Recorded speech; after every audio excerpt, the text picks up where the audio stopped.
Okay, being 3 o'clock, I will call the meeting of the Extension Education Economics Development Committee to order. First, Pledge of Allegiance.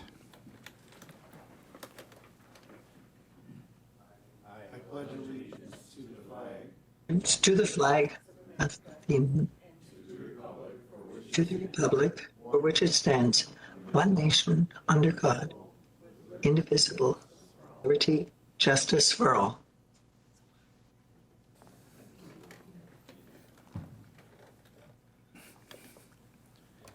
Okay, moving on to public comment. We do have Aaron Crawford is on WebEx or on the line. Aaron? Yes.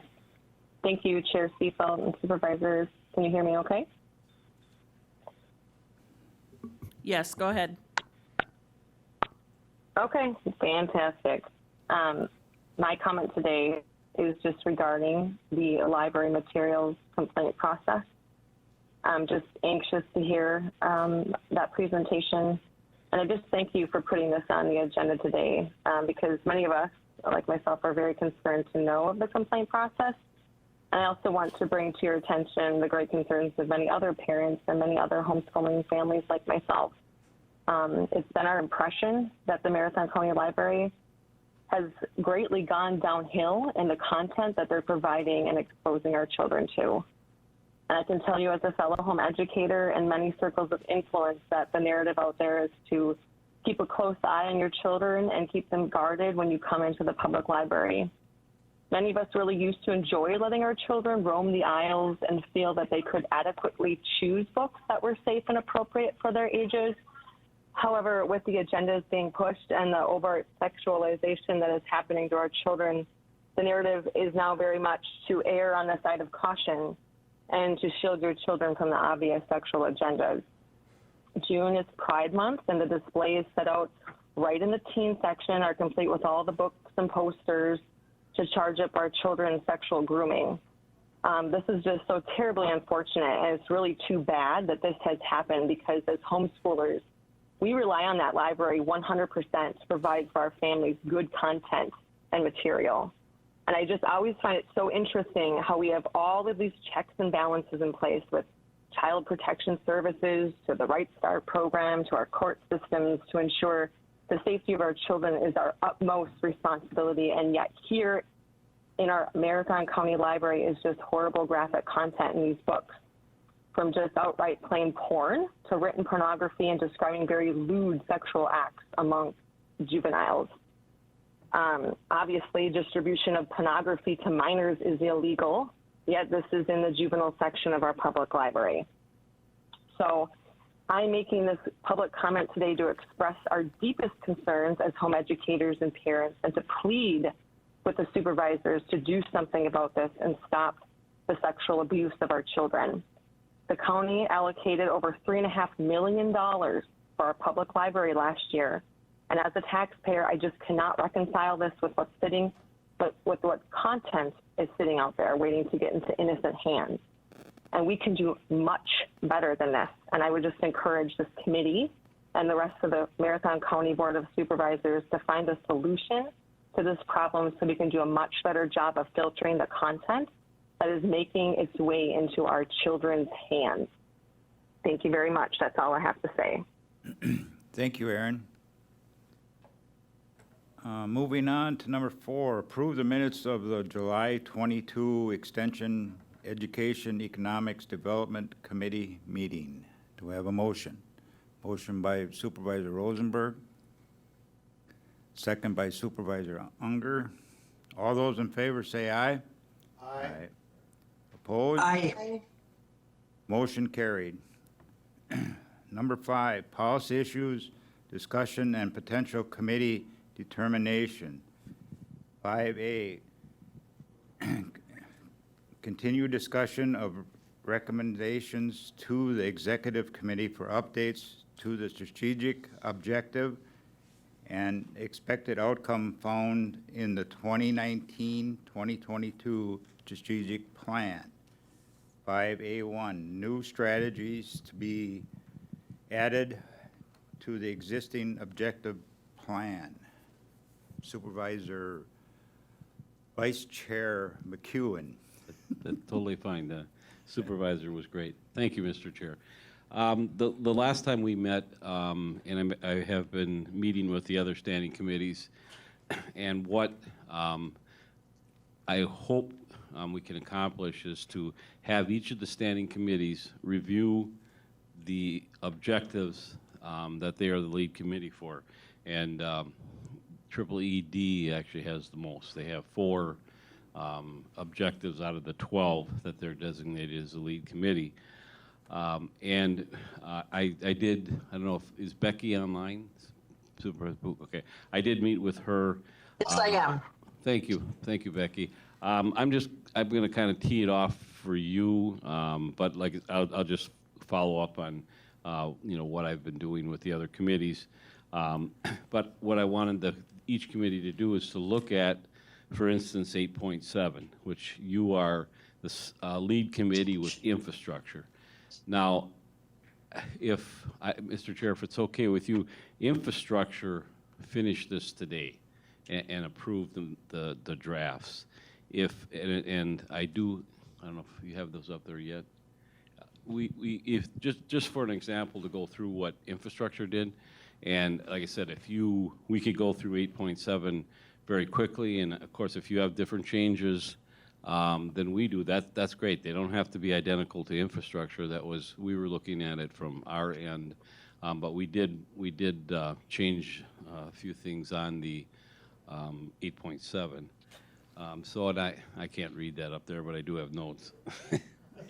Okay, yeah, I'm going to turn it, Becky, I'm going to turn it over to Administrator Leonard, and he can go over what we did with each one of the strategies, the objective, and the one outcome measure that's in 8.7. Thank you, Vice Chair McEwen. So I'll just go through, and this is actually from the packet from infrastructure this morning, which up on your screen right now. But I want to highlight a couple of changes that were made. So this is objective 8.7. Again, the objective is to strive to provide affordable, reliable, high-speed internet access throughout the county. The direction from infrastructure was for strategy A, to essentially mark that as complete, but to also modify that to add a new strategy. So we termed that strategy A1. And the language on the screen was modified slightly this morning to read as follows: support the broadband task force in executing continued comprehensive approach to delivering countywide high-speed internet access with a particular focus on addressing unserved and underserved areas. So on your screen, essentially, they struck the language following the word access until the word with, and then added unserved to the reference to underserved. So again, it will read, support the broadband task force in executing a continued comprehensive approach to delivering countywide high-speed internet access with a particular focus on addressing unserved and underserved areas. With respect to strategy B, the discussion at a previous meeting, and there was no modification made to that this morning, was essentially to strike the last 2 words of the strategy, which were the words through McDevco. And again, the thought on that was to say, not that we shouldn't work with McDevco, but rather not to limit the strategy to be working with McDevco, but also seek out other opportunities. Then moving to strategy C, there was a modification made to that language this morning, and that was to strike the second word in the strategy, and that was financial. So a similar logic, rather than limit ourselves to developing financial incentives, it was now to read, develop incentives to encourage carriers/providers to commit to helping accomplish this objective in Marathon County. Again, the idea, by striking the language, you actually expand the scope. There were no other changes made to the draft recommendations in the infrastructure packet that are on the screen. However, when you look at the outcome measure section, they did change one date, and that was in the first of the two measures that they added to read by December 31st of 2022 as opposed to 2024, develop an improved data inventory relative to internet service speeds available throughout the county. Thank you, Administrator Edelman. And Supervisor Book, I know we had talked about strategy B as far as you had talked to, I believe, the director from McDevco. Is there anything you'd like to add to that? I mean, this would be something, if this is what this committee, if they want to keep that or modify it, that's fine, but this is what came out of infrastructure. I think this is good, what is written, and I did check with Kim Weber, and she's been in, she presented at the infrastructure meeting, and I think it's been determined agreeably on every side. So with John, spoke with John Robinson, etc. So. Okay, thank you. I just know we had discussed that, so if that's taken care of, that's great. Great, thank you. So basically, 8.7, which Triple ED shares with infrastructure, if that's, I mean, this is up to this committee if you want to leave that or you want to change any of the stuff, and you'll be able to get that that draft, which we did vote on at infrastructure to bring forward to the executive committee next week. So it should be on there. But I just want to know if there's any suggestions at this point in time with 8.7 from this committee, or that's up to you. I don't know how fast you want to move forward, but can we consider you're still going to talk about 8.7, or are we good to go with it with this committee? I'm just asking. Supervisor Rosenberg? Oh, the only thing I was interested in is there's a lot of money being thrown in the county, in the state, in the country at all this, and we talk about high-speed internet and access. I don't want to see a bunch of numbers and complications, but it would be interesting and informative to know where some start point, pick it, I don't care where it is, and when we're providing high speed, how many have, at what levels are these going to be at when we're done, so that we're not doing this in 3 years because our internet isn't strong enough, and who doesn't have it, the percentages. Are those figures available, or is that hard to obtain?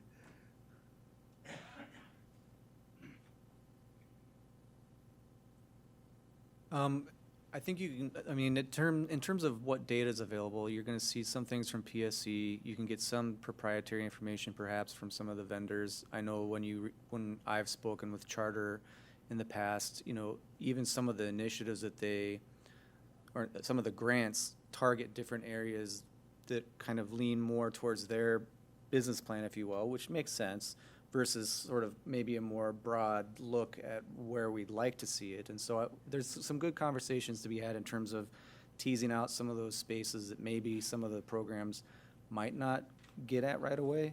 And I think through what you're talking about, you could generate a pretty decent look at some of the pockets that maybe these programs are going to help in terms of where they go, but where still are the gaps, and why are they gaps? Is it because the grant didn't allow for it, or didn't dovetail with the business plan, or those types of questions? And if there were places where there were opportunities to engage them directly, the vendors, or other kind of methods to try to fill those gaps, then I think you could look at that and get a good sense of it, based on where we are today and all the things that are happening, to your point.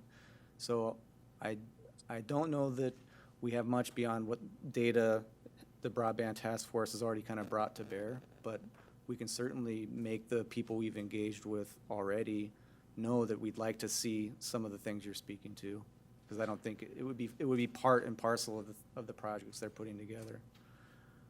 If I can add one thing, I think Chris hit the nail on the head with, right now the data we have through PSC, a lot of those maps we just know are not very effective in how they calculate who's served or who's underserved and who's unserved. I will say that the infrastructure committee, that maybe they didn't say, hey, where are we now in terms of data, other than working with the broadband task force. As Chris referenced, we're trying to get better data. So if you're out at the fair this week, there's a booth out there that the broadband task force is staffing with Marathon County staff, encouraging people to utilize the speed test. We have a QR code out there and with some flyers for people to take home and run speed tests to kind of get us that baseline information of where we have the service gaps so we can target those unserved and underserved areas. But the last thing I'll reference is to your point about setting the target, like where we want to be, so that we're not in a year where, we're not trying to get 10 megabytes down and 1 up or 25.3. The broadband task force and ultimately infrastructure did set a target for where we want to be by the end of 2023 through one of their outcome measures, and that was to ensure 85% of households have access to high-speed internet, which they defined as 50 megabits down and 10 megabits up. And the last thing I'll say, if you do want to look at the infrastructure packet this morning that's on the county board calendar, they do have a couple of maps in there that are from Bug Tussle, where they show where a lot of expansion is happening, both in terms of tower construction and fiber that's being laid, and what the kind of the timetables look like for that fiber, what's in engineering right now and what's actually being laid. So based on the action taken by the board, primarily through the PSC grant process, but also very much so through working the partnership with Bug Tussle, there is a lot of work being done in Marathon County. If you go to the recording of the infrastructure meeting this morning, Jerry Klein you'll be able to see his presentation. He talked through what that looks like. There is a lot being done in Marathon County, hopefully in pursuit of achieving that goal by the end of next year, that 85% of households have access to that higher level of service. I hope that answers your question to some extent. It does kind of, but we're turning a fire hose of money on this, we collectively, and I just want to make sure it lands where it should. And not to pick on a company, but I had Frontier for my phone service and my internet for a long time, and it was awful. They can fix my internet in 2 weeks. I live in Weston behind the DC Everest High School. 2 weeks? You can't be without an internet for 2 weeks anymore. Yeah, with respect to your comment on funding, that also was, Jerry Klein gave a little bit of information relative to new federal funding that is at least potentially in the works relative to broadband. And I don't know that I can come up with a better analogy than what you did, that if there's a fire hose of money being thrown at it. There are a lot of grants that have been made available at the state level. As you know, the PSC grant amount has continued to grow. The federal grants through the RDOF program, and now the new, I believe it's being called BEAD, the new BEAD grant programs. The hope being, and this is just my assessment, they want to spur broadband expansion, but all I can say is the infrastructure committee did set the target of 85%, having that 50-10 level by the end of next year. Okay, Supervisor Baker? I had the opportunity to watch that section of the infrastructure meeting, and I would support the changes that the infrastructure committee recommended. Is that a form of a motion? Do we need a motion for that? Yeah, that would be up to you, Mr. Chair. What we did at infrastructure is we went through the two that we had, 8.7 and 10.12, and then at the end we did have a motion to accept the changes to provide to the executive committee. But you can do it one at a time, or it's up to you. I'll make a motion to support that one individually, since the infrastructure committee has done a lot of work on that already. Okay, is there a second? Supervisor Rosenberg? All those in favor of supporting the changes from infrastructure for objective 8.7, say aye. Aye. Aye. Motion Aye. carried. Okay, we'll keep moving on to the other three. Okay, we'll go to 10.6, which only has 2 strategies and 2 outcome measures. And from the updates from Administrator Leonard on 10.6 on strategy A, which is work with North Central Wisconsin Workforce Development Board to ensure a well-trained workforce. There were 2 action items that were taken on that according to the updates. I don't know if you had, these are the updates from Administrator Leonard that was mailed out on the 4th of July.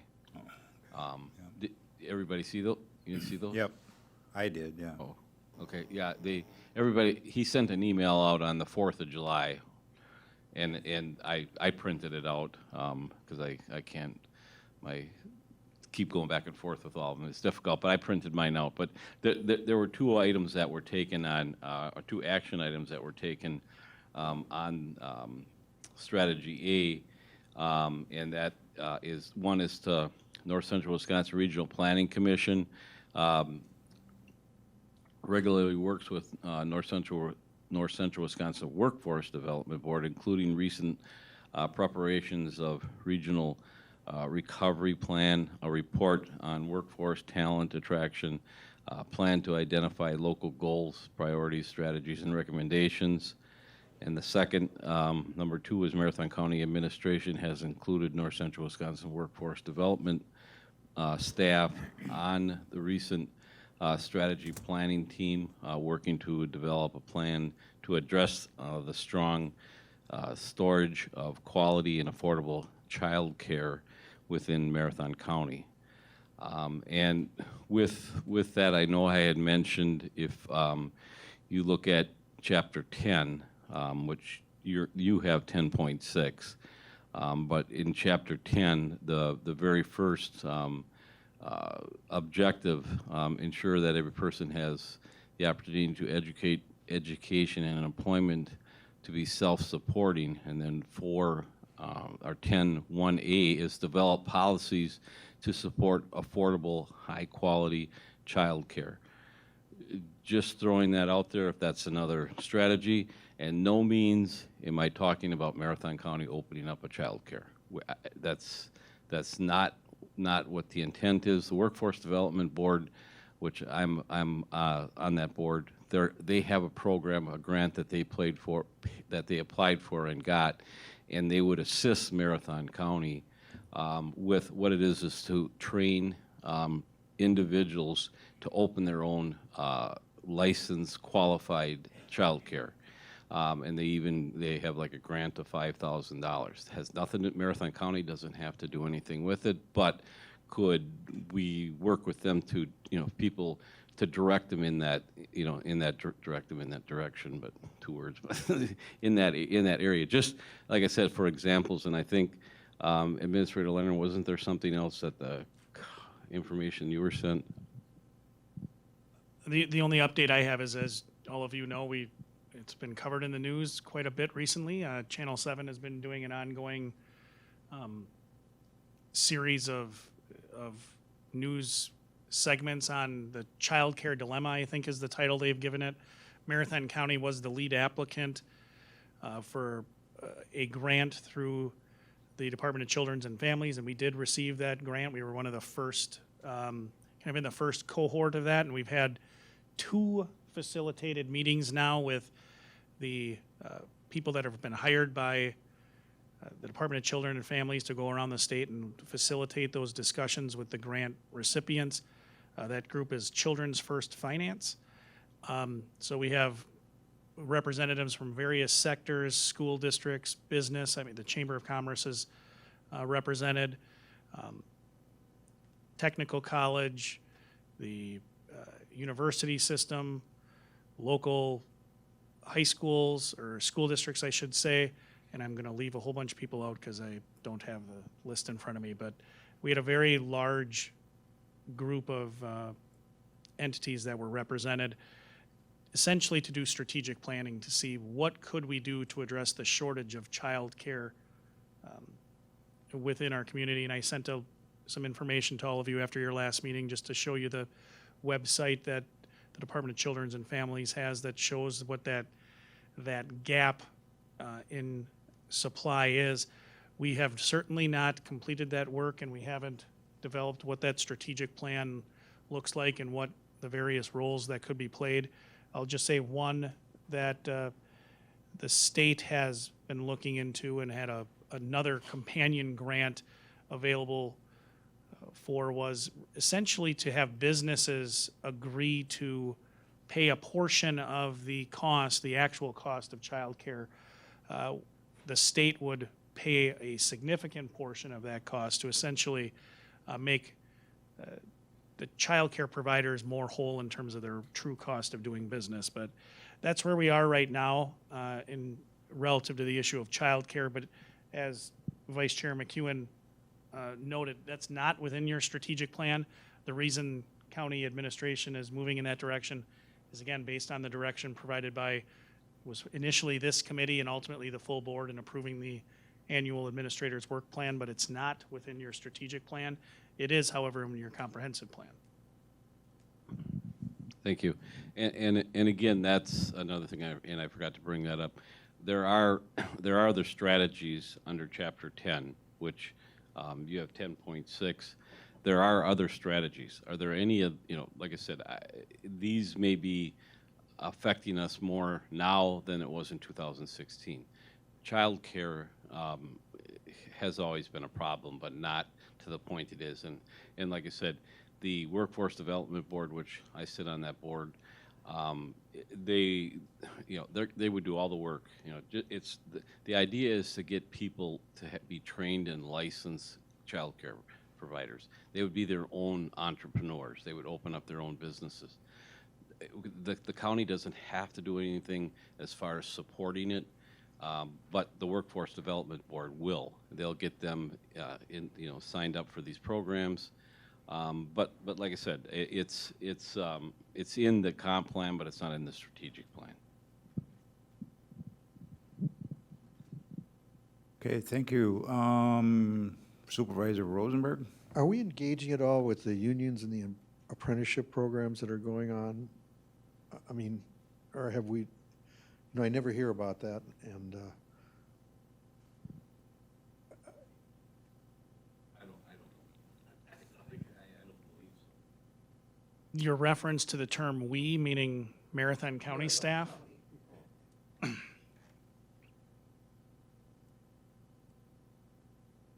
Off the top of my head, I can't think of anything that, I mean, I certainly know that we recruit from those entities for our skilled positions within facilities and capital management, and we contract with, for our facility work, we contract a fair amount of that out through the request for proposals that we make available to local construction entities. Outside of that engagement, I'm not aware of anything other than partnering through with the Workforce Development Board. This is kind of in alignment with what I think I said at this committee last time. We really, the Marathon County hasn't historically, we don't have staff that are economic development staff. I think Supervisor Baker brought up, maybe I'm wrong if it wasn't you, I apologize, but the discussion about what should the county's role be in economic development, there are some counties that have economic development staff. We have never directly employed those individuals. We've partnered with McDevco. We are certainly chamber members, and I sit on the chamber board, excuse me, to make sure that the county is engaged in discussions and aware of what the Chamber of Commerce is doing. But off the top of my head, I can't come up with anything else, and I'm probably missing something, but nothing's occurring to me. I don't know, Chris, if you're aware of anything. No, there's nothing else that comes to mind right now. I mean, in my experience, a lot of the apprenticeship program engagement and development tends to happen between the business community and schools, kind of as part of things the county's involved in. And a lot of the things we do in economic development in that realm anyway are we have convening authority. Sometimes we can allocate funding here or there, but generally speaking, a lot of that activity is things that are supported by organizations we participate in, but not something we've had a direct hand in. I know that some counties are looking at some of the workforce challenges just in general, figuring out maybe there's ways to get, like, the highway department to send a truck to the schools or colleges to get people engaged in what does it look like, how, you know, kind of like they do with law enforcement and fire, you know, that same kind of generate interest, show people what people do, that they're from here, you know, if people are interested, they see a trajectory that might align with a local training that's offered at one of the tech schools, for instance. But those things, as I understand them, are still very sort of ideas right now that people are kicking around. But so there might be opportunities for things like that down the line that are more county focused. But I think generally we're looking broadly, like most of the people that are really engaging in that more directly. Yeah, the only other thing I would add is Chris's comments made me think of the heavy metal tour that McDevco participates in with local manufacturers to take youth that are in school, take them out to show them what the skilled trades or manufacturing careers might look like for them to kind of, you know, change their contemplation. They might have one perception of what those careers might be. The opportunity to see them in action on a day might get people interested in it. But again, our involvement is, I think Chris's word is perfect, tangential. You know, we're not directly leading that. I'm just saying, let's not lose sight of that. If you want a plumber or an electrician or a pipe fitter or a welder or an insulator, that's where they get trained, largely. If I could, thank you. If I could just, Supervisor Book, do you have anything to add to strategy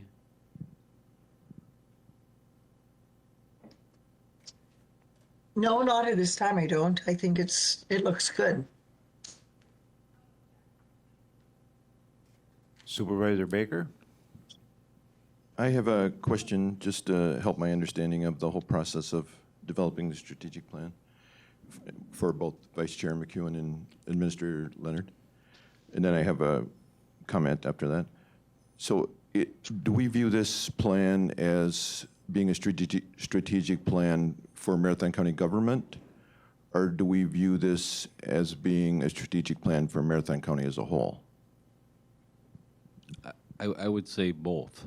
And what I mean by that, Supervisor Baker, is the services or the policies that we set are there to serve the people in Marathon County. But as far as we're not setting strategic plans for Green Neck or for the paper mills or anything like that, it's more for Marathon County, the employees, our staff, that we want them to implement these policies. Is that answer? I think that's a really good question. And I think it's demonstrated by 10.6. You know, the strategy for us to work with North Central Wisconsin Workforce Development Board to ensure a well-trained workforce. Right now, the extent of that is Vice Chair McEwen serves on that board along with Supervisor Overbeck. Strategy B, seek out opportunities to partner with local education providers. I think I have a pretty good relationship I have historically with the UW Stevens Point Wausau campus to have conversations about, hey, are there things we could do to partner together? But if the board wants a more direct approach, you know, I would welcome that. I would welcome some clarity on what your expectation is, because I think, to your point, some of these are less than clear in terms of what does success look like and what is the expectation of county staff versus, you know, where do we want the community to go? What role is our county staff people gonna perform? Because a lot of these are not us doing them directly.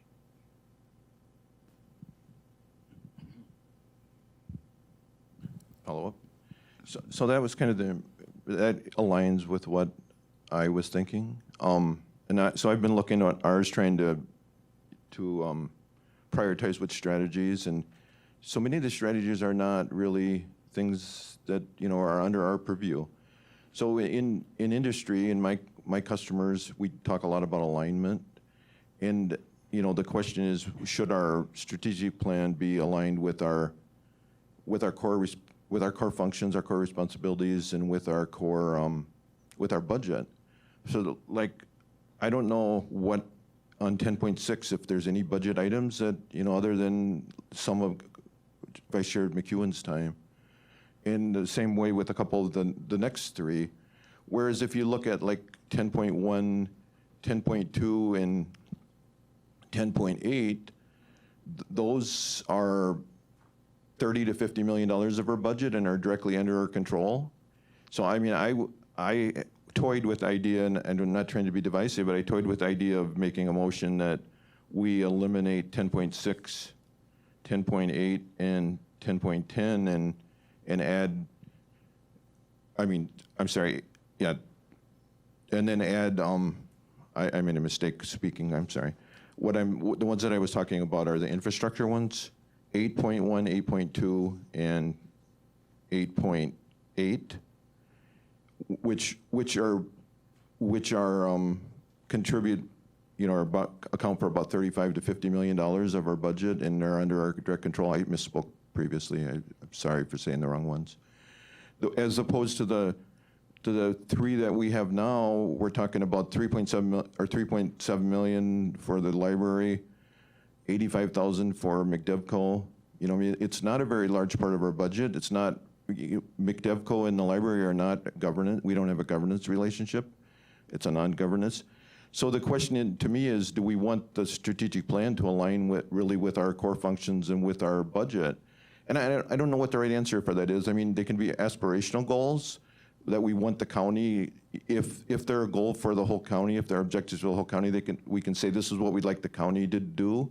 You know, we want to encourage it, and I don't think that's bad, but I think it's a little different than saying this is what county government is going to focus on, you know, and this is what county government's going to be involved in. So I'm not saying I have the answer or necessarily agree one way or the other. I just kind of wanted to throw that out for discussion. Thank you. I was just going to say, kind of along the lines of what you're speaking to there. You know, in previous meetings on here and elsewhere, the question around like how do you prioritize something, and that might be an angle for you to pursue in terms of maybe the county within all of these things would say we want you to prioritize items that are more directly correlated with core functions. To your point, however you articulate that, but then, and again to your point, some of those things are like one-to-one relationship, right? Like we do it, we can see the outcome, we plow the snow off the road, and we can see that it's done. But there's a lot of things too where the county's role is more elusive, or it's still real, even though some of it can be wrapped up in perception, but maybe that wouldn't be sort of falling under what you're speaking to say it's not the higher priority items within a strategic plan, but we still recognize that there's aspects of what we do that might be harder to make those connections, or it might be sort of peripheral things, kind of like economic development, right? Like the argument for counties is often, we don't have TIFs or TIDs, we don't do that outside of joint review board participation, but we do the parks, we do the roads, we do the other things that indirectly feed that conversation, but are often left out of the conversation when people are talking about it. And so I'm just trying to see if I can flesh out a way to help point what you're saying in a direction that would, you know, allow the plan to get parsed out a little more differently, maybe in terms of what you're speaking to there, in terms of more clear relationship priority, and then less clear but still there, maybe not the highest priority, in terms of how we talk about prioritization of any of these strategies. Yeah, if I can add one thing. I like the word elusive. The county government is in my experience, it's hard to put your finger on what our role is, and that's why I think these discussions, I appreciate them. To your point about what our core function is, I also think the core expectation of county government also ebbs and flows in ways that perhaps we wouldn't anticipate. In 2009, the county board made a very clear judgment. Our role is not broadband.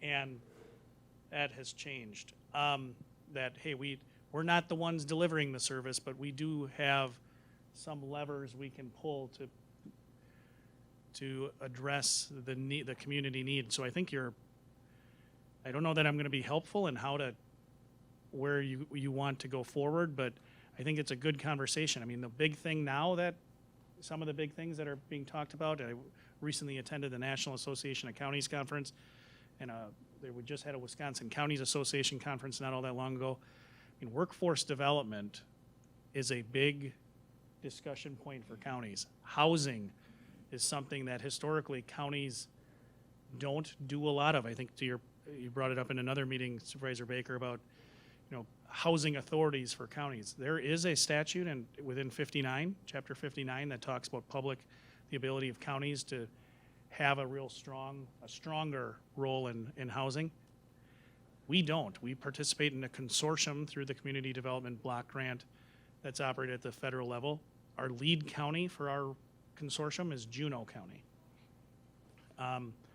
But counties are looking at the workforce shortage and the fact that we don't have as many people. Our workforce replacement rate has fundamentally changed from where it was before. So how do we bring people to our communities to do the jobs that we need to address? I mean, that's good news, bad news here. We're not unique. Everyone's struggling with this. That's, I guess, good and bad. But people are seeing a county government role in places similar to broadband. It wasn't the county role in 2009. Fast forward to 2019, and the county had a very different answer to that.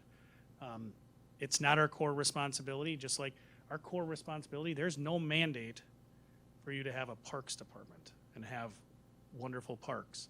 There's no mandate for you to have a solid waste department. But you have identified those things as, hey, the county can play a role, and we directly provide those things.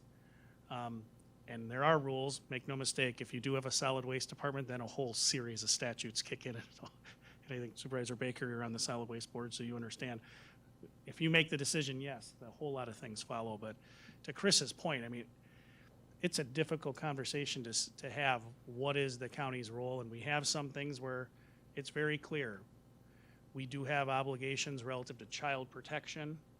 We have obligations relative to mental health. We have obligations relative to law enforcement. We have obligations relative to roadways. But your level of service you need to provide is not always so clear. I mean, you do have a requirement for infrastructure, for highways. It doesn't say they need to be, 40 or 50 feet wide and paved. They can be gravel. If anyone drives out west, you'll see that there's a lot of counties where the county roads are gravel. I'm not advocating for that. I'm just stating a point. I don't want to get a bunch of phone calls to my office tomorrow, or else I'll give Kim's phone number so they call her. But the question of what is the priority, what does the county need to focus on, it is exactly what, quite honestly, I hope you have a discussion about, because some of these are unclear. Like, I have not spent a great deal of time on Objective 10.6 over the last 2 years.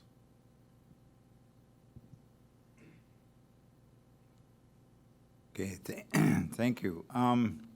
So moving on to, so strategy A and B, are we changing some wording in there, Craig, or not?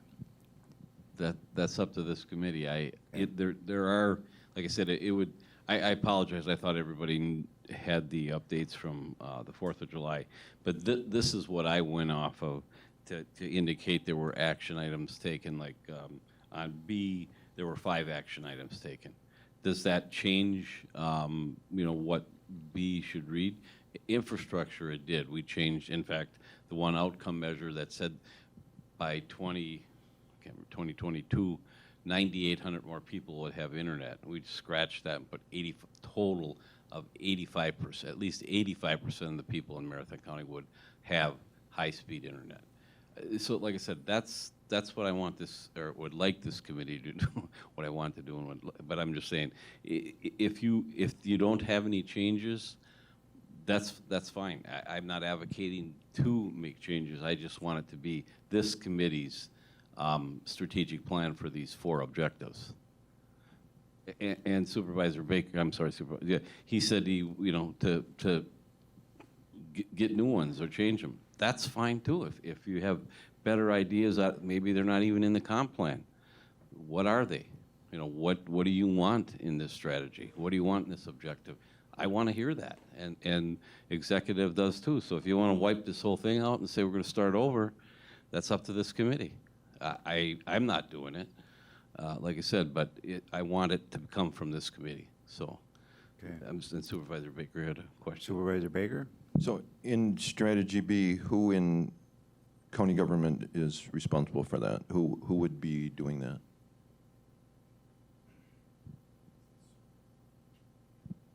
So on each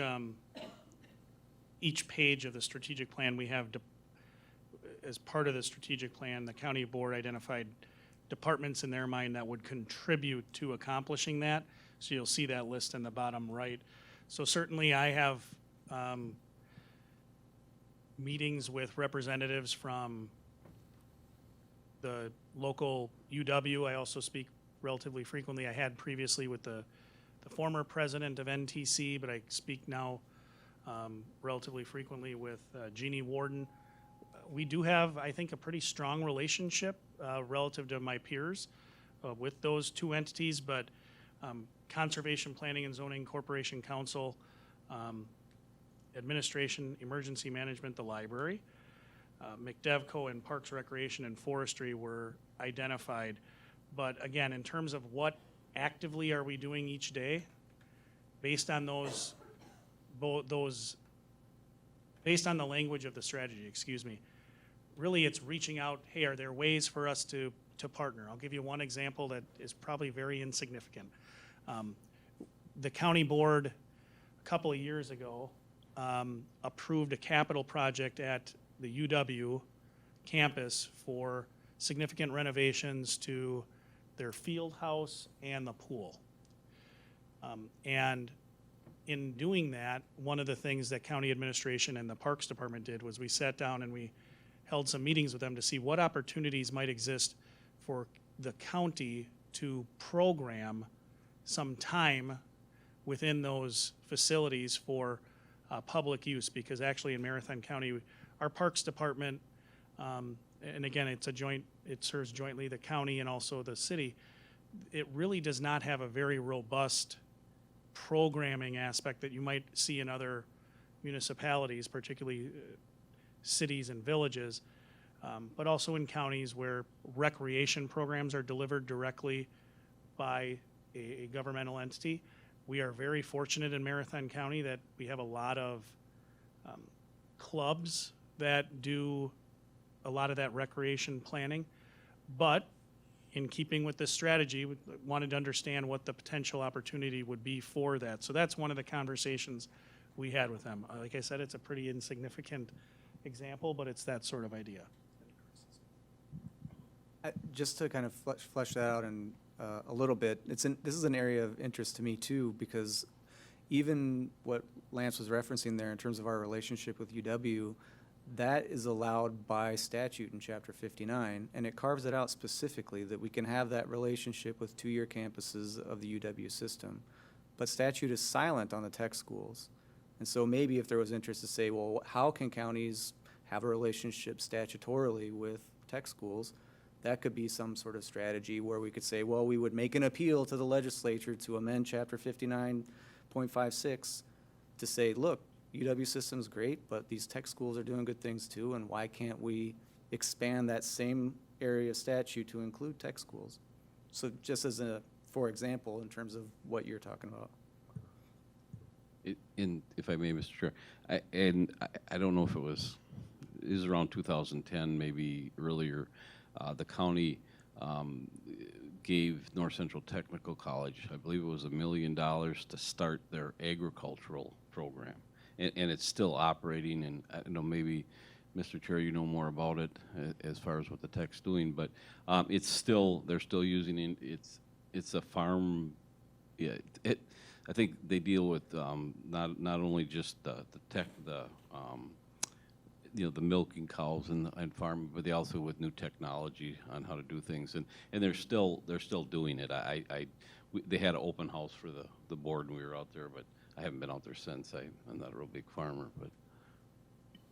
And one other example on the tech school side, like Chris referenced, the Regional Forensic Science Center Task Force, the Morgue Task Force. I've been speaking with Jeannie Warden, the president of NTC, quite extensively about that, which, knock on wood, everybody, if that comes to pass and we do get funding from the state of Wisconsin to kind of move that forward, the current desire is to have the Regional Forensic Science Center co-located on the NTC campus. The NTC has already offered up an in-kind donation of the land, co-locate it and connect it to their existing emergency, their first responder training facility they're intending on remodeling.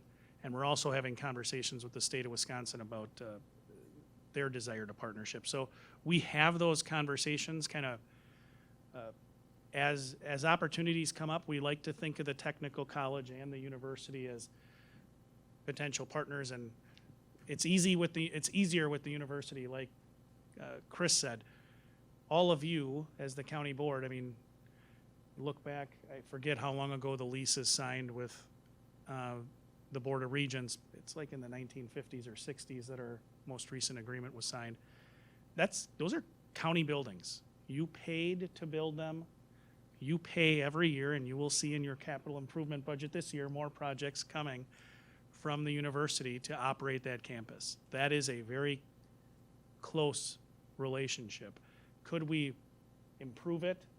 We've had conversations with them about, hey, could we have some of our required ongoing education and training for our staff? Can we partner there? Because every dollar that gets spent at the campus is a good thing locally, as opposed to having it leave the county. That's how I view it. And as long as we can continue to keep that campus vibrant, it's a good thing, because then we don't have to figure out what to do with all those buildings that are continuing to being used. Supervisor Baker? So I actually meant to lead with this, so I want to make sure I say it. I am 100% in support of the campuses here in North Central Tech in the library. I'm not suggesting, that they're not highly valuable, and in fact, I made a proposal recently for Strategy B, that we might help the UW with some lab equipment out of ARPA, which didn't turn out to be appropriate. But I'm saying, I don't want my comments to be taken as lack of support for the programs, just trying to define the relationship between the county and the programs. So. And if you have any good ideas on how we could do that more directly or efficiently, I mean, that's what this conversation is about. And I'll get into this when I do my real short budget presentation, but direction is greatly appreciated. If you want us, when we know what the goal is, I think we feel a lot better. That's not to say that we will reach it, but we will do our best to do it. Right now, it's not really clear to staff on what the board is looking for with strategy 10.6. So to your point, it's unclear what our role is. We share in that assessment. So to the extent you, as the lead committee for this objective, can further provide clarity, I know I and the rest of our staff would appreciate it. Okay, thank you. So what does the committee think about 10.6? Do we keep it the way it is, or do we change some wordings? Or, looking for some directions from the committee members.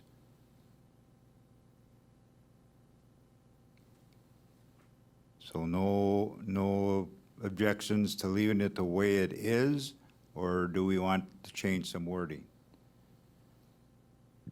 Could I just ask a question from Supervisor Book, because I know I talked to her prior to this. Supervisor Book, I don't know if you have any ideas, changes, or suggestions for 10.6, the strategies or the two outcome measures. I'd like to see it left the way it is. At this point, we have nothing that we'd like to, no ideas as how to improve it. Perhaps it needs to be improved. But in order to continue with the process, I think we need to make a decision. So I think leaving it as it is for now, I think we'll have another opportunity in a couple of years. We can go ahead with it. Administrator Leonard. Interestingly, Chris and I have had a conversation, we had it again today, but maybe this would be, just to make a suggestion to you. I've referenced the Wisconsin Counties Association and the National Counties Association, some of the discussions they've had recently. And I just today referenced that I serve on the Greater Wausau Chamber of Commerce board by virtue of the direction from the county to do so. Perhaps it would be helpful if we bring Dale Knapp from Forward Analytics through the Counties Association, because he's done a lot of work on our workforce participation rate, excuse me, not the workforce participation rate, the replacement rate, kind of the demographic shifts that are happening in the state of Wisconsin. He was just at the Towns Association meeting, the Joint Towns Association meeting, and talked about that and how trying to convey the situation we're in.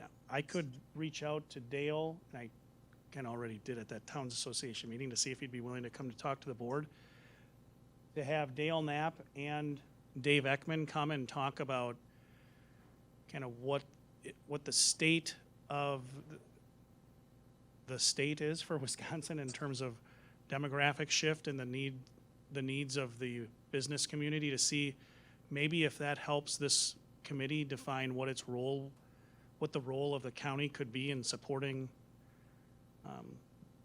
or addressing those issues. If that's something that you'd like me to do, I'd be happy to do that. Is anybody from the committee wishing, do we want this to happen? Yeah, Supervisor Rosenberg? I'd be interested in hearing that, although I've been hearing about our demographic situation for 30 years. There was people involved in that have been banging the drums that we're getting older and older. And 30 years ago, they were talking about it, and all the women moving to Minneapolis, and we're not having kids. And I mean, that's exactly the way he said it. I mean, I didn't make that up. He asked the audience, he said, and this is 25, 30 years ago, how many of you had daughters that are between the ages of 20 and 26? You know, and there's a lot of them raise their hands. And how do they like Minneapolis? And how many live in Minneapolis? And it was a surprising number of people that kept their hands up for that. We're losing people, and we have been for a long time.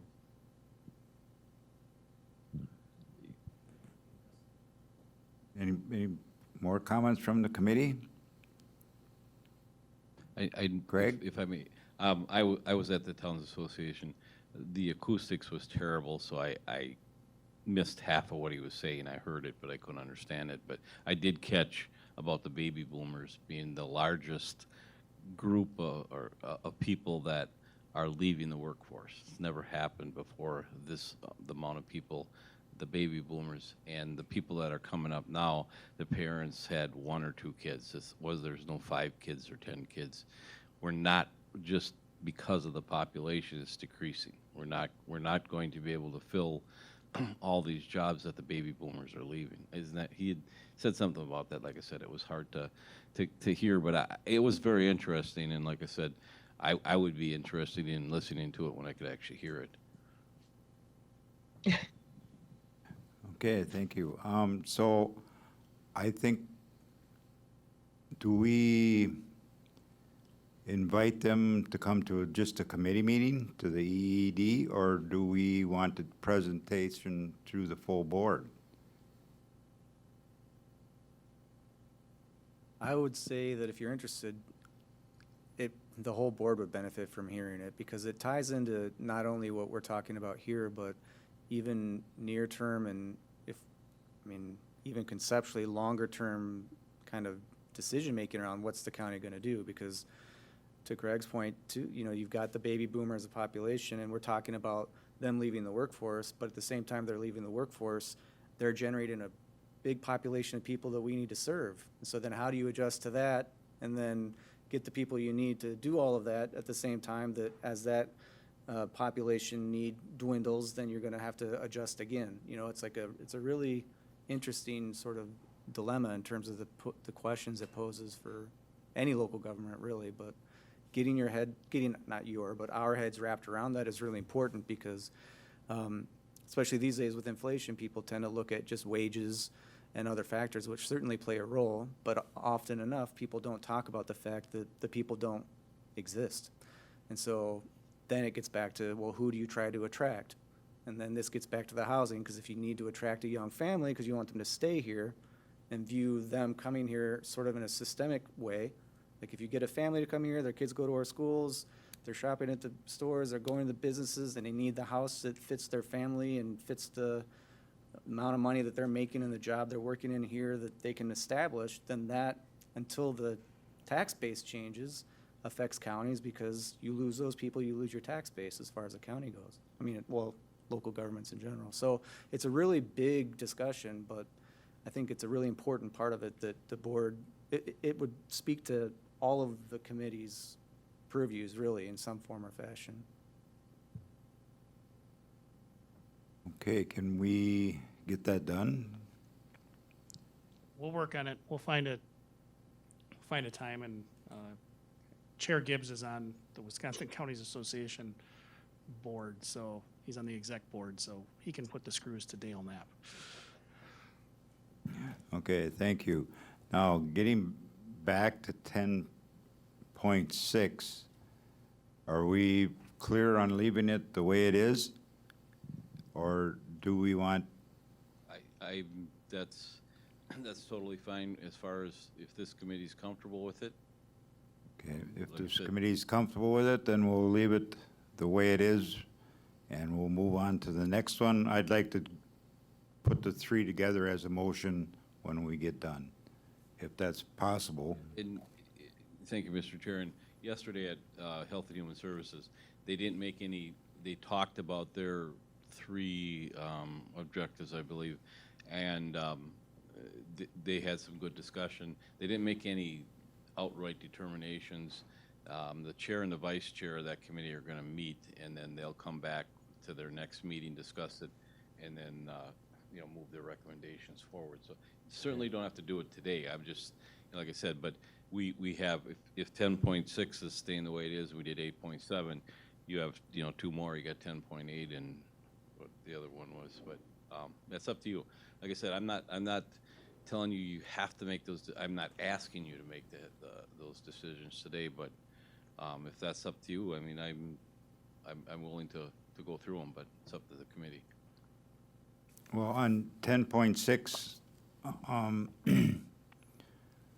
if we're not doing, if we're not making any changes to it, then I think we should just leave it the way it is, and do we want to take each one as individual, make a motion, or do we need to make a motion? Or do we just want to review these yet, and then? You did you did take action on 8.7. Yep. So. Okay, we can take action on 10.6, so do we need a motion? Did we want to wait until we hear from the speaker from WCA on 10.6? I thought that was part of the... Okay, yeah, why don't we, okay, thank you for reminding me that. That was just 2 minutes ago, so. Oh, yeah, okay, thank you. Moving on to objective 10.8. Vice Chair McEwen. Yeah, so this basically, you have two strategies and two outcome measures. And in the updates from Administrator Leonard, starting with the strategies, the first one's Strategy A, support efforts to engage the public and private sectors to provide leadership for county economic development efforts. And in the updates from Administrator Leonard under Strategy A, there were 2 action items taken. And the second, there's some bullet points on there, and the second bullet point deals with the 2050 transportation plan. That has been presented to the Infrastructure Committee, and we're currently, looking at that to review it. It's like about 150 pages, so it'll take us a while. But that plan has been completed. Like I said, Infrastructure has been presented with it, but we haven't taken any formal action on it. And then the second, I gotta get to the right page here.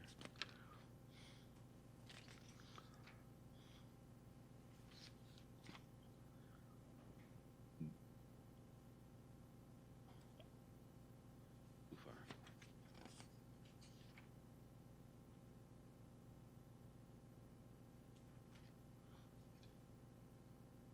Can't find 10. Oh, okay. So yeah, on the strategy A, there was one action that was taken, and the second bullet point on there refers to Marathon County's 2050 transportation plans. That has been presented from North Central Wisconsin Regional Planning Commission to Infrastructure, but we haven't taken any formal action on it. And then the second action that was taken on Strategy A was new executive director seeking to various groups about McDevco programs and lending for county economic development. And so that's what's been done on Strategy A, those 2 updates.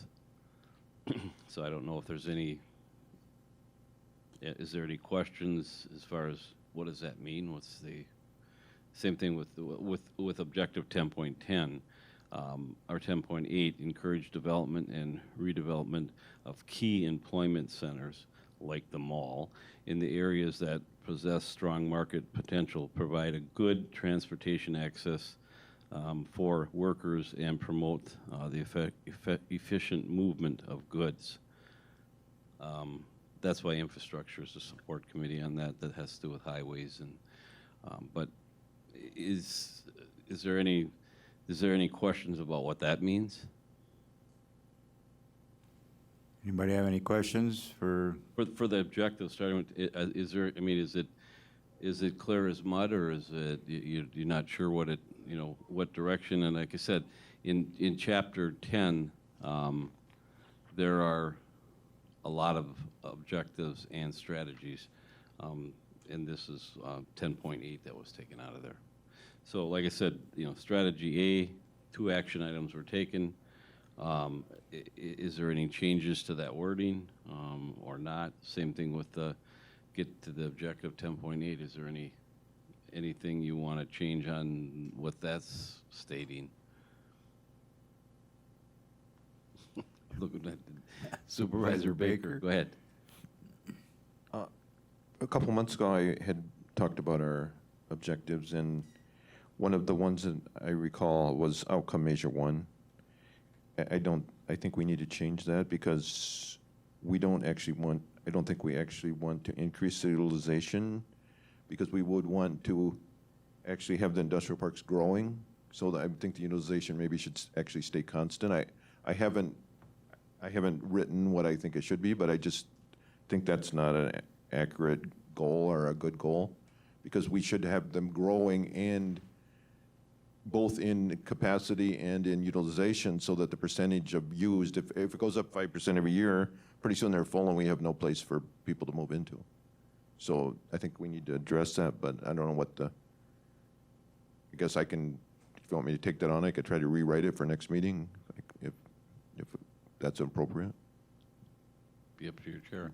We can get that rewriting done? If Lance wants to volunteer to do that, that would be great too. I Or does? think This is I think he's got enough on his plate right now, but yeah, that, you're on this committee and you wanna, I'd be willing to look at that and see if we can come up with a better outcome. Okay, so then for the next meeting, you'll have something written up for us that you think we need? Do my best to have that done. Okay, thank you. Can I make a suggestion? And it's actually, your comments brought something top of mind, and that is, it aligns with the discussions that HR Finance and Property is having. You know, it's not going to be too far in the future when we will have property that I think meets the definition of one of these areas, a key employment center with strong market potential, where we will own property that is vacant from county operations, and I'm speaking about the River Drive properties. You know, the city of Wausau has done a lot kind of to the north, but now we're going to have the South River Drive properties. We're also going to have the social services building that in the very near future is going to be vacant because we're relocating those staff to trying to consolidate our footprint. So perhaps an additional strategy, or it may be an outcome measure depending on how this committee or the board wants to take it, is, you know, literally coming up with a county policy relative to the divestment of county-owned properties that are no longer needed. You know, that divestment could be the outright sale, or it could be, maybe divestment is the wrong word because I'm speaking off the top of my head, but you know, how do we develop the strategy for properties that are no longer necessary for direct county operations? Do we want to look at opportunities for long-term land leases that support the economic development strategy of the county? Just thinking out loud, you know, those are things we're going to need sooner rather than later. Staff are certainly able to execute on strategy, and we can develop strategy, but what should guide it? What are the policy decisions that this board needs to make that will guide staff on determining what those things are? That's top of mind for me because I just had that conversation this morning. But you know, how do we start looking at what we're going to do with those pieces of property? Okay, thank you. So then moving on here, the two changes for strategy A that was recommended, I think the committee would go along with it, you know, that you had before, Craig, that you mentioned. I was just reading the updates from Administrator Lemons. Okay, thank you. Update, and I, like I said, I apologize. I thought everybody had those. Most of them, but like I said, I actually printed it out because I'm trying to just develop some thoughts about if there anything needs to be changed or update, and what's been done, you know, what's been accomplished or implemented. So, but you know, as far as you know, what Supervisor Baker wants to do, I think that's a great idea to try to clean this up a little bit, the outcome measures, the first one. Okay. But that's up, like, again, up to this committee. Okay, any more on objective 10.8? And we'll move on. Yeah, and like I said, that's fine.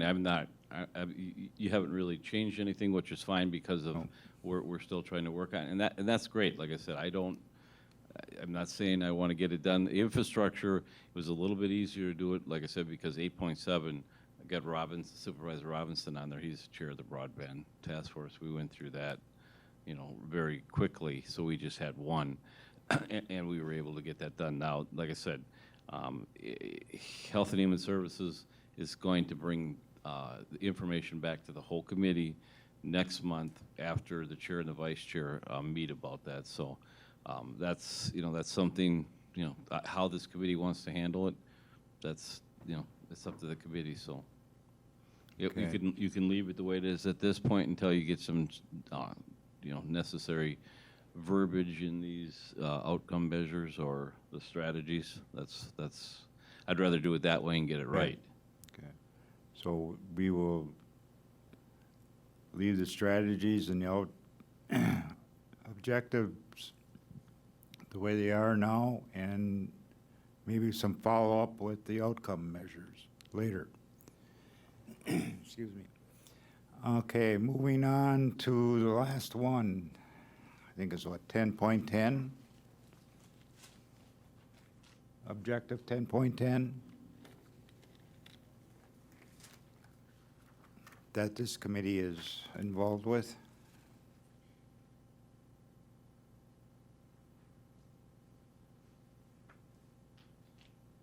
Any suggestions from the committee about any changes or anything to it? Vice Chair McEwen? Yeah, thank you.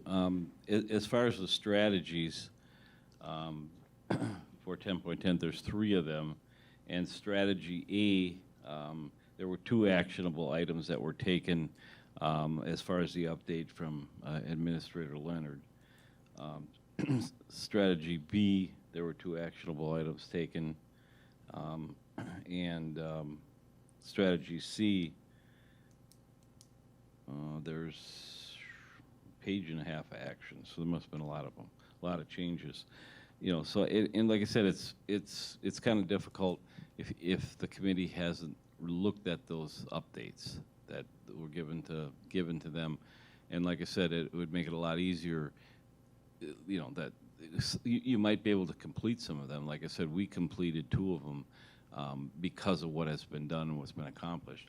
You know, and there's some of these on here that might be accomplished, might be rewarded. So, you know, if at this point, I don't, you know, I mean, I can go through the updates that the administrator had, but I want that to come from, you know, the committee. Correct. Same thing with the 2 outcome measures, Mr. Chair. There was 1 actionable item, and the second outcome measure, there was one item that was, you know, accomplished, and I got leave it or change it on here, so that could be up to the committee too. So, but yeah, like I said, at this point, it's you know, I would prefer the committee to look at those updates from the administrator, look at the strategies, look at the outcome measures, and see if there's anything that could be completed, could be reworded. You know, like I said, to make it more current. But that's up to the committee. It's but I don't want to make suggestions that I think should be, you know, that this committee should be changing. Okay, thank you. Supervisor Rosenberg? I no longer have that July 4th memo. Can that be sent out again? Probably better send it to me too.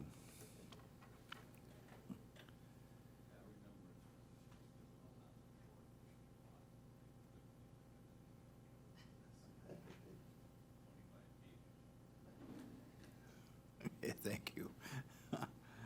Okay, so everybody take a look at the changes for objective 10.10, and we will come back next month, and hopefully we can have a better view of it. So, Greg? Yeah, thank you. And like I said, it's difficult if you know, like I said, if you're not aware of, and see, we have new supervisors on here. They weren't aware of the strategic plan till now, and so there's, you know, we have to give them an opportunity to get familiar with it, and then with the updates. And there was Administrator Leonard reminded me, in 2020 there was an update, and that's online too. I don't know if you could send that to them. It looks just like this, but it goes through all the current, and this was 2020. This one that he sent out on the 4th of July was for 2022, but it wouldn't hurt to look at that 2021, because it even tells you the progress on every one of the strategies, the objective, the outcome measures, and it's very helpful too. I actually forgot about that and just went, but it's online, and I don't know if the administrator can send that out or not. Okay, all right. That's all I have. I've done enough talking and haven't accomplished much, but sorry. Thank you, Vice Chair McEwen. Moving on to number 6, operational functions required by statute, ordinance, resolutions, or policy. None. Number 7, educational presentation and committee discussion. 7A, update from the administrator on budget preparation process. Lance? All right, I will go rather quickly through this. There was a meeting, kind of the impetus to this, there was a HR Finance and Property meeting where a new supervisor asked a question about the budget process and kind of trying to understand what the standing committee role was, and it led to a good conversation that I thought, well, this is a good conversation. We should have this with all the committees.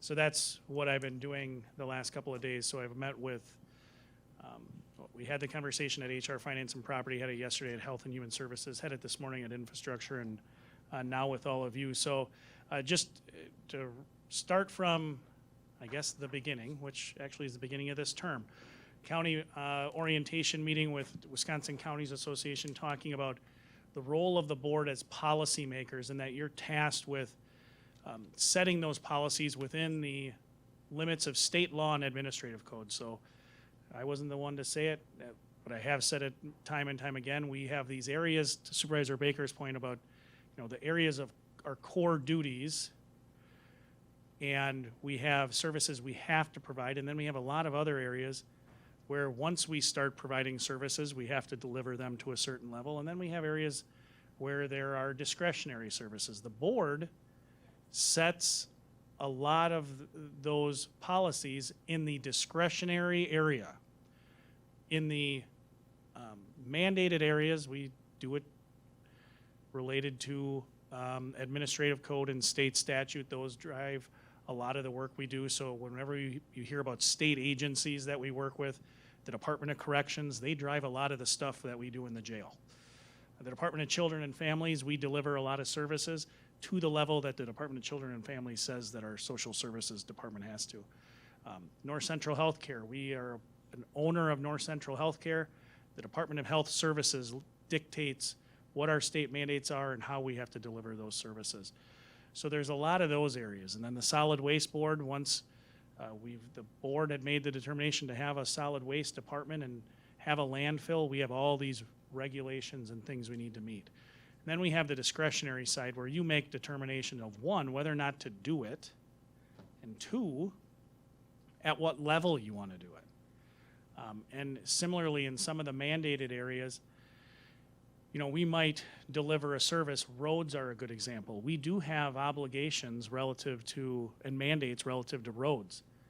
But it's not a mandate that every road has to be, as I referenced before, that every road needs to be paved, or so many feet wide, or have a bike lane, or edge line rumble strips. So that's a service level determination that the board gets to make. So that's the role of the board. So let me tell you a little bit about the role of staff and how that relates to the budget building process. And this has been, as I understand it, the way that budgets have been built in the past in this county and other counties as well. Staff's role is really to take the programs and services that the board says we want to provide these, or we're mandated to provide these, and we're to look for the most efficient and effective way to do it. We are the how people, you are the what people. So let me give you an example of how to do that, because every year in the budget, you've heard Chair Gibbs reference this, and I think this was also in orientation. Every year in the budget, we start out with essentially what people affectionately refer to as a structural deficit. Our fiscal constraints are such that we take in terms of new money through net new construction, a dollar amount that is very often as far back as I can recall, it is less than what the increase in costs are to deliver the same services we delivered the year before. I think everybody acutely realizes this now in their personal life, right? The cost of us to do the same things we did last year, purchase the same things, drive the same distances, go shopping for food, costs us significantly more than it did last year. County government is very similar in that fact. So staff are looking for ways to, absent direction from the board or from a standing committee, to stop delivering a service or reduce a service level of an existing program. Then on the flip side, expand an existing program or create a new program. We're always looking for the way to deliver the services within those fiscal constraints. So how do we do that? One is continuous process improvement. That is efficiency. So we are constantly looking for ways to deliver services more efficiently and less costly. I gave the example this morning at infrastructure with roadways. A number of years ago, we did a process improvement project, and for those of you that have had the pleasure, you go through a lot of sticky notes, but you map out the process of current state on a wall, and then you start identifying the areas of waste to try to get that process to be more efficient and less costly. We did that with something as just inherently interesting as crack filling, the work we do on the highway, and we identified a lot of opportunities that significantly, our new process significantly expanded our efficiency and reduced costs. Similarly, something as interesting as how we handle child protection cases. We identified a lot of cost savings and time savings in doing that. So that's one way, through continuous process improvement. The second is technology. Again, this morning with infrastructure, I gave an example of brining. You've heard us talk about brining before, using that as an alternative to road salt. Getting more of that salt, that de-icing salt, onto the roadway. Looking at asphalt mixes. Staff are looking out, trying to determine, is there a better mix of asphalt and aggregate that is more cost effective? We don't expect the board to do that. That's a staff job. And then lastly, the third of the kind of three-legged stool that, again, is a staff job, model changes. So you give the direction of what programs to deliver, and for the last 20 years or more, the county board has asked for a nurse home visiting prenatal and postnatal program. So for at-risk families, we've had a program where a nurse would engage with that family before the child is born, continue that engagement after the child is born to try to improve birth outcomes and improve really adult outcomes for that family, that child. The model we've used to do that is Start Right. So when I talk about model changes, we evaluate whether or not there's a better model. And recently the health department, at the direction of the board had wanted really a good understanding, a better understanding of return on investment. The idea that if we put in $10 to this program, what is the return on investment for? Because it's not a mandated program. The county board has for decades said we want to do it. We think there's value. But recently there was, well, how can we really demonstrate value locally? So we identified, we partnered with the university year program to try to do an evaluation, help us understand what the return on investment is, look at the data that we have. And the analysis came back and said, hey, there's value to this program, but your ability to really utilize your data to show that and articulate that in a very clear way, it's difficult because the Start Right model that we used is essentially, by the end, it's a homegrown thing. There wasn't another model quite like it. So what I asked staff to do is to go out and look to see if there's a better model that would deliver on what the board was looking for based on its discussions that it has had at the last several budgets. And the health officer did that with her team and identified a different model. The model is called the Nurse Family Partnership Model. It's used in more than 40 states. including Wisconsin, where multiple counties have used it. There's very good data on the return on investment for that program. So we're making, or for that model, excuse me. So we're making that model change. Again, that's a staff job. It's the board's job to say whether or not we want a nurse home visiting program. It's the staff's job to find the best nurse home visiting program or model we can. Similarly to the asphalt piece, right? The board determines how many roadways we want to maintain. We don't expect you to tell us the asphalt to aggregate mix. That's our work. So how I'm going to build the budget is absent direction from each standing committee on expanding an existing program, creating a new program, or terminating an existing program, or dropping the level of service. I'm going to work with staff to build a balanced budget, which is required by law. Your budget will be balanced, but the idea will be absent direction, specific direction, to deliver all of the same programs and services that you have historically funded through the budget. So if, I'm asking each standing committee, if you do have that direction, please provide it. We will continue to bring to you these model changes that we've been pursuing, because I've been asking department heads in anticipation of what I kind of saw on the horizon to be a tough fiscal situation with all things inflation and market uncertainty and the costs of wages, that our budget is going to be tighter. So I've been asking for that start right model evaluation. I've been asking for, and we're almost complete with a shelter home model evaluation. So this is an example that you'll see in the future. You know, one of the simplest model ideas, and this helps me understand it, is whether or not we go out to contract for something or we deliver it ourselves. That's a model change. That's a decision staff, you, by virtue of having an administrator, organized county, that is in statute to be my job. We figure out how to do it. So if it's more cost effective, and we do this in a highway department, for example, we chip seal roadways. It's a maintenance project, but we don't do it directly. We contract that out. Every once in a while, we go out and see, could we do it ourselves? Or is it still more cost effective to contract it out? But that's a model delivery decision that we make as staff. You make the decision of, you know, how much money do you want to put toward roadway maintenance?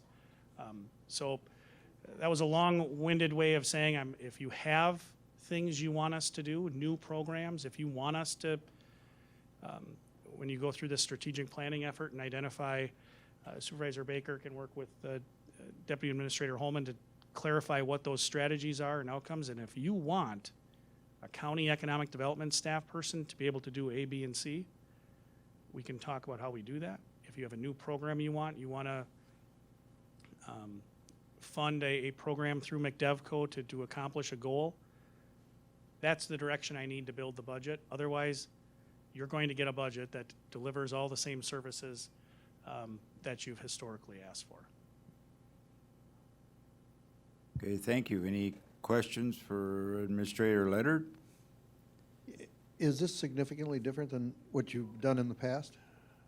No, but I thought it was a good conversation at HR Finance, because it is what as I understand it, what we've always done, but recognizing there are 17 people have never gone through it before, it was a really good conversation. A new supervisor kind of asked that question that led to this conversation.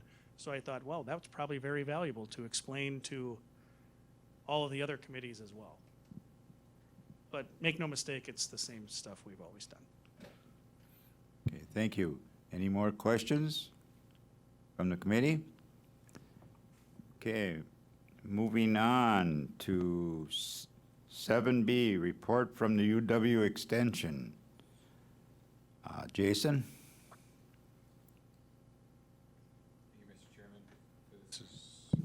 There we go. Thank you, Mr. Chairman. Yeah, so I will also keep this brief unless there are questions from the body. So you have a written report in the packet, and I appreciate the opportunity to always share that out.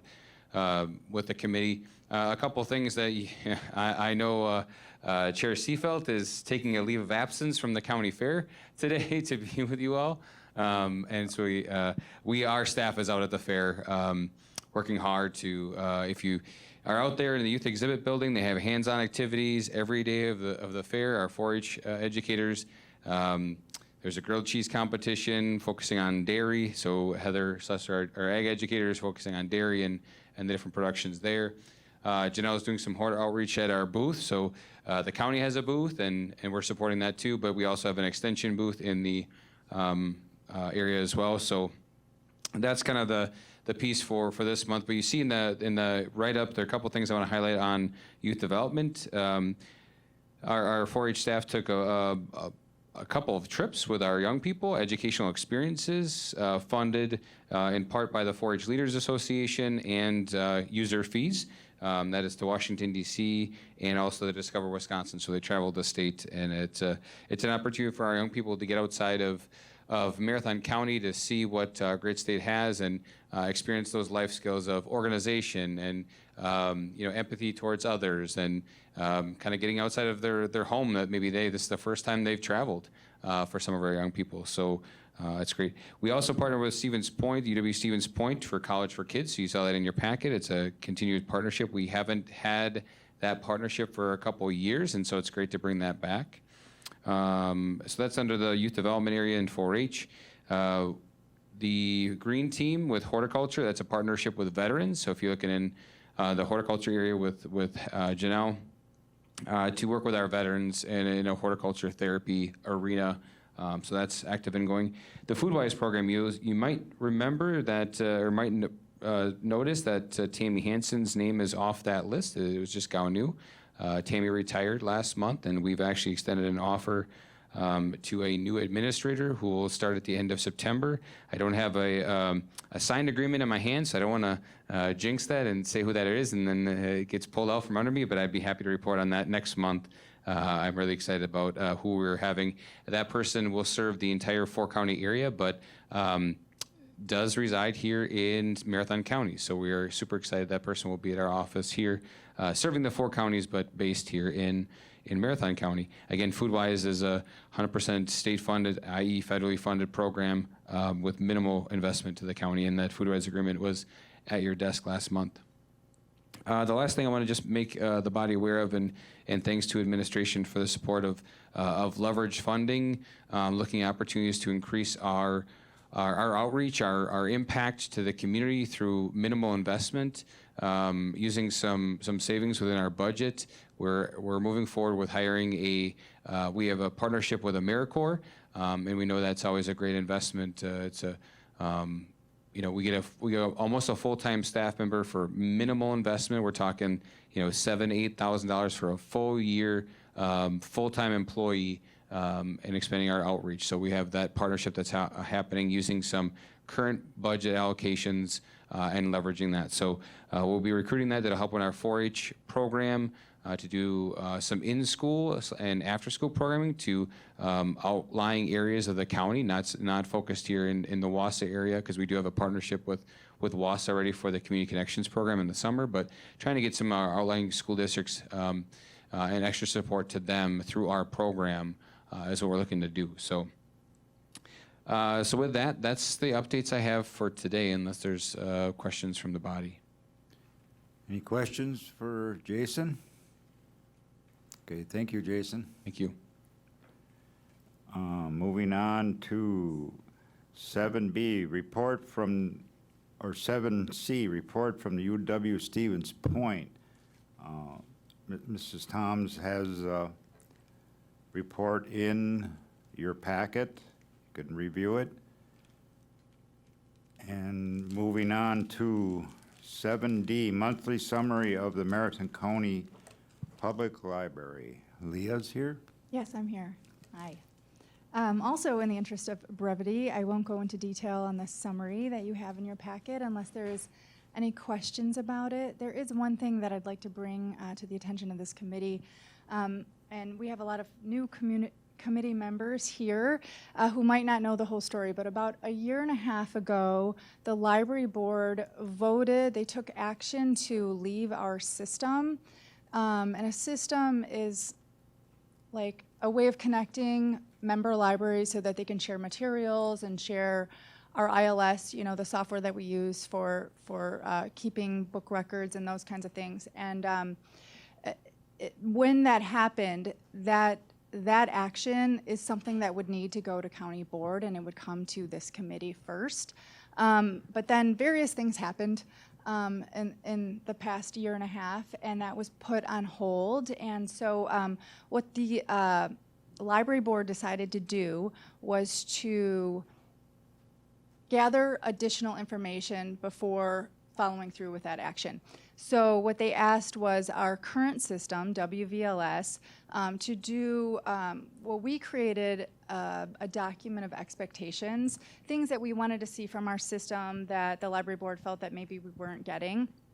So I worked with the library board to create that document, and then on a quarterly basis, WVLS will report to the library board, and then in December, they will revisit the action and make the decision. So I just want you all to know that. Last month at the last board meeting, WVLS was there to give their quarterly summary of where they are at in this expectations document. And so in December, in the event of the library board deciding to follow through with the action to leave the system, that decision would go to this committee, I think, for open comment and discussion, and then go to the county board for a final decision. So I don't know where we're at with that. We're still determining and still looking at how this is going to progress over the year, but it's just something that I wanted you all to be aware of. And if anybody has any questions about that or anything else, I'm happy to answer. Any questions from the committee? Supervisor Rosenberg? What's happening at the state level? Isn't there I mean, it's divided into 7 districts now? I forget. You mean the systems? Yeah, the systems. There was talk of abolishing them and doing something different altogether. Yes. So I'm trying to think. PLSR, I think, is the group that was looking into that. We currently have 16 systems in the state, which is a lot. And I think the vision would be to consolidate those, to have fewer systems. So there's more consistency. So there's more ability to share materials and share, you know, resources within a smaller, like a larger area, but fewer systems. And I think that they did come to some recommendation, but there is no state guideline. I think it's, the hope is that over time, these will consolidate and that the systems, they sort of left it up to the systems, I think, to find ways to consolidate and group these systems together so that there are fewer. So there's no rule, there's no law, there's no changing the grouping of the systems, but they did make recommendations. That helps. Not particularly. Doesn't help me either. Can I, Leah, do you want to just talk through, I mean, you alluded to one big benefit of the systems, and that is your library software that is quite expensive, that it's shared amongst the system libraries, but you want to talk through just a little bit about what our role in our system with WVLS is? Are we a big library in our system, a small library in our system, and how does our system compare to the others in the state? That's a good question. I don't have the map of the systems. You can see geographically, we're similar in size to other systems. You know, there are some exceptions, like Milwaukee County is all by itself. They're not like a greater system. And the idea, if we were to leave WVLS, would be you have to be adjacent to another area. So the only other system I think we could join is South Central, and then there might be one more to the west. So I don't know if I'm answering your question, but Sure, I think that's good. I mean, the idea is every system has to have a lead. We're the lead in the Wisconsin VLS, right? We're the, what is Right, that? right. That makes it a little bit more complicated as well. So we're the resource library is the term. We're the largest library in our system. We are 25 member libraries. Among them, we are the largest. And that holds with it certain responsibilities. In fact, WVLS, our system, grants us money so that we can have unique items, things that you can't house in a small library that we can house because we have the space and share among other member libraries. And there are other things too. We're also sort of, in a lot of ways, we lead the service heightening efforts because we're the resource library. We have, quite a few degreed librarians. We have people that are very serious about their profession, and they're working in all kinds of ways. And so we do things that are like educational in nature that WVLS will have us share with our other member libraries in WVLS. So if we were to leave and go to South Central, for example, Madison would be the resource library. We would no longer be a resource library. And the last thing I'll add, and Corp Counsel just made sure I'm going to say the right thing. Leah referenced that this is one of those areas when you look at the statute, the library board makes a recommendation and it has to go, as Leah referenced, to the county board for approval. This is one of those areas where libraries are important. They have special statutory rules. Requires a 2/3 vote to leave a library system and join a new one. So this was if you want to go back and read them, if you care to read the minutes of previous meetings, this was a big area of discussion because, as Leah said, we have a service expectation and whether or not that's being met. So kudos to the library board and library staff for clarifying what those expectations are, and then we're going to see how our expectations are being met by WVLS, and then there'll be a recommendation made to the county board. And one of the items you'll have to weigh is kind of what Leah's alluding to. The benefits that might be conferred upon Marathon County, you'll have to look at, okay, what are those benefits? How do they impact the county? Make no mistake, there will be, if we were to leave, there would be an impact on all of the other libraries that right now, when they need help, they turn to us. Like they view us as, hey, you're the experts in there. We're the biggest library within that system. So it's a complex issue, again, set forth. This is one of those areas in statute. Once you have a library system, you got to operate in all these various ways.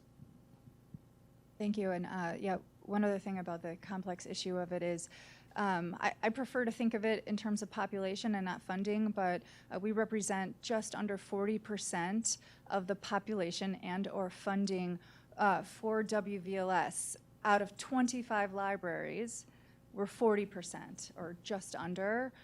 So that would have a huge impact on the system.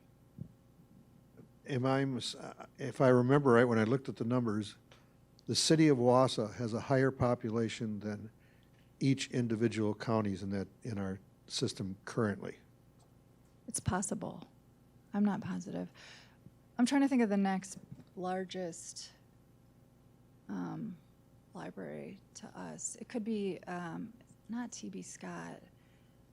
I don't know, but we're definitely much larger than all of the other libraries.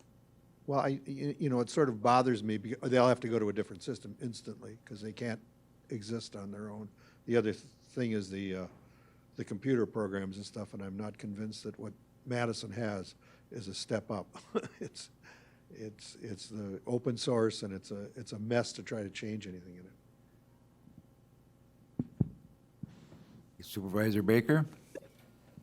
The library system, WVLS, is that right? Or is our board of directors for that, or who? And then do we have representation on that? Yes, we do. We have a Marathon County representative on the WVLS board. So if we're 40% and we're unhappy with WVLS, are we unhappy with ourselves? I'm not quite sure. You know what I'm saying is it seems like, is that not us that we're complaining about? Or I will give you an example. So previously, we had one vote.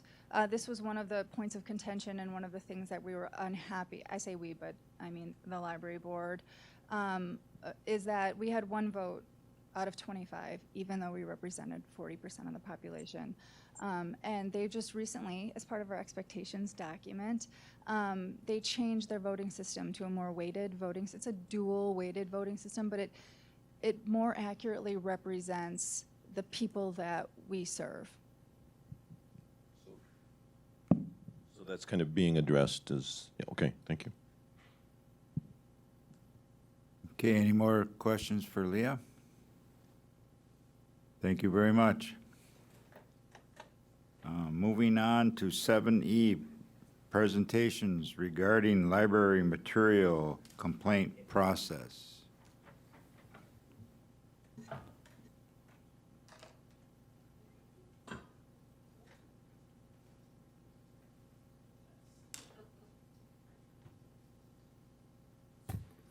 Thank you, Mr. Chair, and yeah, thank you to Madam Clerk for throwing this in the packet because I forgot to ask her to do that earlier. As the first slide says, this is going to be a brief overview. I'm trying to match the brevity of the previous speakers, so I'm a lawyer. I can't promise anything.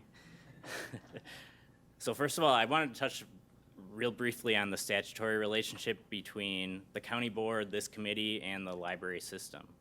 So libraries in Wisconsin are governed under Chapter 43 of the Wisconsin statutes, and under those statutes, library boards are created. So in Marathon County, the Marathon County Library Board is created as the governing body for policy and operation of our public libraries. Under Statute 4358, the library board has exclusive control of library funds and property. So any funds that the county board appropriates to the library decides how to spend those funds. And any property that the library owns, the library owns it, the county does not. The library board is also empowered under that statute to make policy determinations regarding the library and its operations. The county board's relationship is primarily through funding, through the annual budget, also through appointment of the library board, board of directors. All of those board members are appointed by the county board.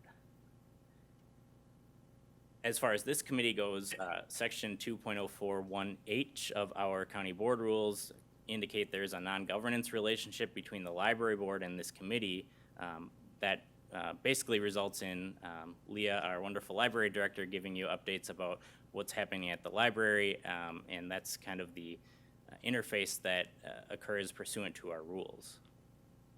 I know there was some questions at a previous meeting about what the procedure would be for complaints about specific library materials, so I wanted to touch on that. The library board has actually adopted some policies related to collection development and material selection. I put the links to those policies on the slides. And there's also a complaint policy and procedure that the library board has developed and approved for citizen complaints about specific materials. I put the links for those on these slides that are going to be in the packet as well. If you refresh your packet, it'll be there, I promise. But just to give you a brief overview of that process, there is a form that residents can complete for reconsideration of any specific library materials. Those complaints are reviewed by a committee appointed by the library director. That committee makes a recommendation to the director who makes a decision on that request. If the county resident isn't satisfied with the decision of the library director, they can request a review. The review of that goes to a committee that's consisted of 2 library board members, 2 selection coordinators, and 1 staff person from the library. And that recommendation from the review committee goes to the full library board for a vote. So there's a kind of an internal review process that's created. That policy is governed and created by the library board, so they have control over that process. And as I said, I'm brief, and that's all I have. Any questions for Mike?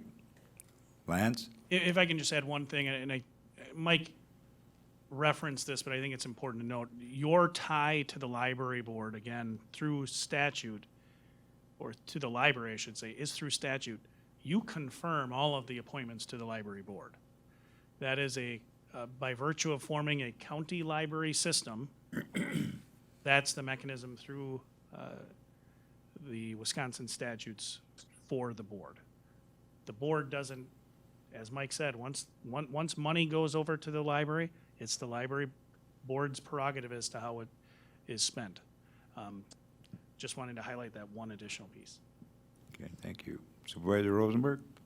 Who recommends who's on the board? I mean, where do you get your candidates from? So I bring names forward, and this was a conversation that, I can't remember if it was early this term or late last term. We did make some changes to how we tried to solicit interest. And we did that through the website. We started essentially posting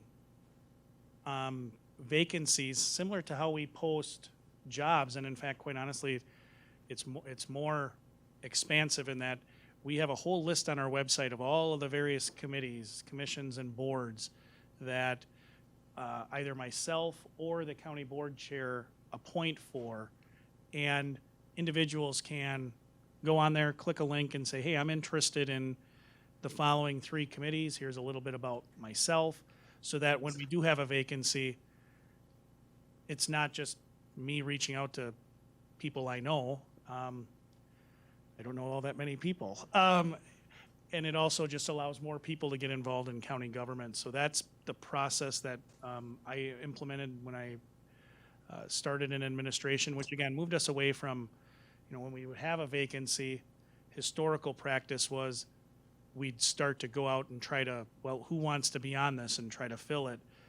This way, at least we have kind of a list of names of individuals who might be interested. And then my process, and this is probably what your question was getting at, how do I pick from those interested candidates who to recommend for consideration to the board? I put in that interest form, tell me why you're interested and what qualifications you have, and I look to the board's rules for each of the committees, commissions, and boards that you confirm my appointments, and I look at the mission and the duties and see if, just kind of like we do with a job, does the person have relevant experience or interest that would make them, in my estimation, a good candidate? Again, the full board has the ability to vote yea or nay on any recommendation that I bring forward. I hope that answers the question. Okay, Supervisor Baker? From a legal standpoint, does the Corp Council represent the library, and does the county pay for that and the library board pay for that? How does that work? It's a great question. Without any other agreements, the Corp Council would not have that role, but historically, the library board has contracted with our office to provide legal services to the library. So by virtue of contract, I do provide legal support to the library. If I can just add, that's one of the things on the work plan that right now Leah's working on. We're updating all of those contracts relative to legal, HR services, financial system services, and facilities services. And the next question, I'm sure I'm stealing your thunder, that you were going to ask was, well, why do we do that? And there's really a very good reason for the county to have that working relationship with Corporation Counsel's office, because while the library board is independent in many respects, if an individual has an issue with a library facility or actions taken by library employees who are county employees, you should always be thinking liability in the back of your head. If you went to law school like Mike or I did, that's always in the back of your mind. Well, who's going to get sued and who's liable? So it's really good that we work very closely with Leah and her team on issues related to HR, on issues related to legal, and on our facilities to make sure that our facilities are maintained appropriately, that our Leah and her team are getting sound legal advice, that we're complying with all necessary budgetary requirements required by statute, and that we're in line with the getting good legal advice to the library. Okay, thank you. Any more questions from the committee?